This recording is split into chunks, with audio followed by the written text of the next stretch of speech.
بسم اللہ الرحمن الرحیم۔ کعبہ کی تعمیر۔ آپ اپنے دینی جذبے کے تحت یوں تو بیت اللہ شریف میں اپنے رب کی عبادت کی غرض سے جایا کرتے تھے، اور بیت اللہ شریف تعمیر کرنے والے اپنے اجداد کرام حضرت ابراہیم علیہ السلام اور حضرت اسماعیل علیہ السلام سے منقول طریقے کو جس قدر جان سکے تھے اس طریقے سے عبادت کرتے تھے۔ بدھوں کی عبادت کی جو رسم ملتی تھی اس کو ان کا ذہن قبول نہیں کرتا تھا، لہذا ان سے بے تعلق رہتے ہوئے اپنے انداز سے اپنے رب کی عبادت کر لیتے تھے۔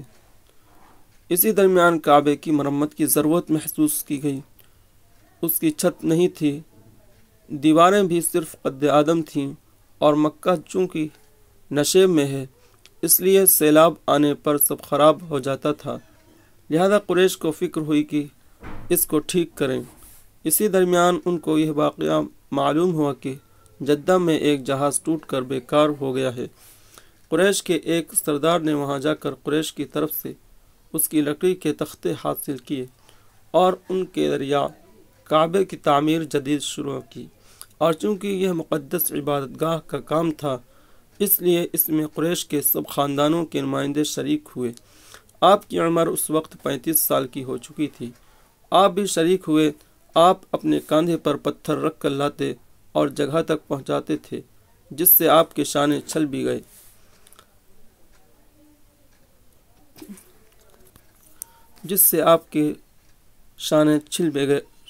گئے۔ پھر جب حجر اسود کو اس کی مخصوص جگہ پر رکھنے کا وقت آیا تو قریش میں جھگڑا ہو گیا کہ ہر ایک اس کو رکھنے کی برکت حاصل کرنا چاہتا تھا۔ قریب تھا کہ اس پر آپس میں لڑائی کی نوبت آ جائے۔ بالآخر فیصلہ یہ ہوا کہ اگلے دن صبح سویرے جو بیت اللہ شریف میں سب سے پہلے پہنچے اس سے اس سلسلے میں فیصلہ کرایا جائے، اور وہ سب کو قبول ہوا۔ اگلی صبح یہ خصوصیت حضور صلی اللہ علیہ وسلم کو حاصل ہوئی۔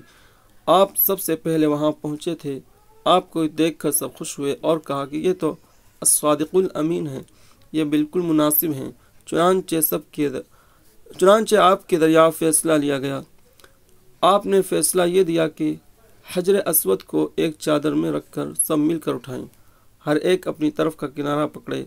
چنانچہ سب نے چاروں طرف سے چادر پکڑ کر اٹھایا، اور جب اس کی مقررہ جگہ تک پہنچا دیا آپ نے سہارا دے کر اس کی جگہ پر روک دیا۔ اس طرح آپ نے اپنے حکیمانہ فیصلے کے ذریعہ قریش کے لوگوں کو مطمئن کر دیا، اور قریش کے لوگوں کو اس کشمکش سے بچا لیا کہ حجر اسود کی برکت نہ ملنے پر آپس میں تلواریں چل جاتی، جیسا کہ عربوں میں عزت کی خاطر ہو جایا کرتا تھا۔ آپ کے اس عمل سے سب کی نظر میں آپ کی وقاحت میں مزید اضافہ ہوا۔ خاندان کے سب افراد آپ کی نیک نفسی اور خوبیوں کی پہلے سے قدر کرتے تھے، اس سے مزید قدر بڑھی، اور اہم موقعوں پر آپ پر مزید اعتماد کرنے لگے۔